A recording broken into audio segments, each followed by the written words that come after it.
সামনেই ২১-এর নির্বাচন। এর মধ্যেই জোর কদমে শুরু হয়ে গিয়েছে নির্বাচন প্রস্তুতির কাজ।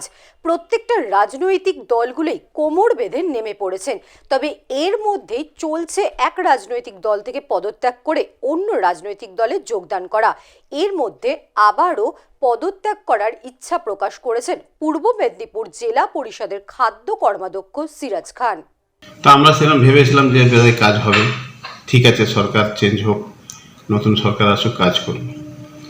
যে আশা নিয়ে আমি এই দলে গেলাম, কষ্ট করলাম, পরিশ্রম করলাম যে মানুষের কিছু কাজ হোক, বেকার সংস্থা মিটুক, শিক্ষা এগিয়ে যাক, স্বাস্থ্য ভালো থাকুক, সে তো কিছু নেই। তার সঙ্গে লড়ে লড়ে একটা বিধানসভার টিকিটের জন্য লড়ে আজও পর্যন্ত পাইনি। আপনারা জানেন, অনেকবার নেতৃত্বরা বলেছেন টিকিট দেবেন বলে, দেননি। তাতেও আমি ইন্ডিপেন্ডেন্ট 2016-তে দাঁড়িয়েছিলাম বিধানসভায়, নন্দকুমার বিধানসভায়, একটুর জন্য স্লিপ খেয়ে গেছে। পাবলিক আমাকে ভীষণ ভালোবাসে, আমি পাবলিকের কাজ করতে চাই। আজ পর্যন্ত নিজেদের তো করলাম, এবার কিছু পরসেবা মানে মানুষের পাবলিকের কাজ করি না, সেটা করতে গিয়ে আজকে আমাদের জেলা পরিষদে আমাকে টিকিট দেওয়া হয়। তখন আমি জেলা পরিষদে বিপুল ভোটে জিতেছি, আপনারা দেখেছেন।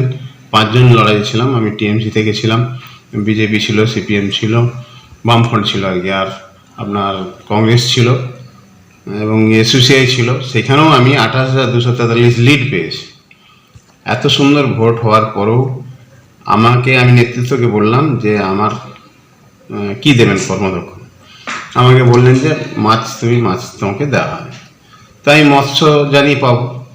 তো 2018 নভেম্বর 1 তারিখ, তার 2 দিন আগে আমাকে ওখান থেকে ফোন করছে যে আপনি ফুড। তাই আমি বললাম, আরে আমি মাছ বললাম, আমি মাছ দিন, ফুড কি হবে? না, এটা রাজ্য থেকে প্রেশার আছে। ঠিক আছে, দলকে অপমান করা হবে, আমি ফুড নিয়ে নিয়েছি থাকে। এবং আমলারা সব থাকে, এ বিদ্যুৎ বলুন, মৎস্য বলুন, আমার ফুড বলুন, সব ডিপার্টমেন্টে সবাই প্রেজেন্ট হয়, শুনে ডায়েরিতে সব লিখে নিয়ে চলে যায়। কার্যকারী কোনোটাই ভালোভাবে কাজ করে না কোনো আমলা। কিন্তু আমরা জেলা পরিষদে গিয়ে ঠুটো জগন্নাথের মতো বসে থাকতে হয়, কাজ কিছুই নেই। ফলে আমি সার্ভিস দিতে গিয়ে দেখলাম যে এই ধরনের আমার দ্বারা হবে না। আমি এত বড় ব্যবসা ছেড়ে গেলাম পাবলিকের কিছু কাজ করার জন্য, সেটা যদি না করতে পারতো আমি থেকে কি করব? আপনি পুরস্কার পেয়েছেন মৎস্যজীবী মাছ চাষে 2005-এ আমি রাজ্য থেকে প্রথম পুরস্কার পেয়েছি।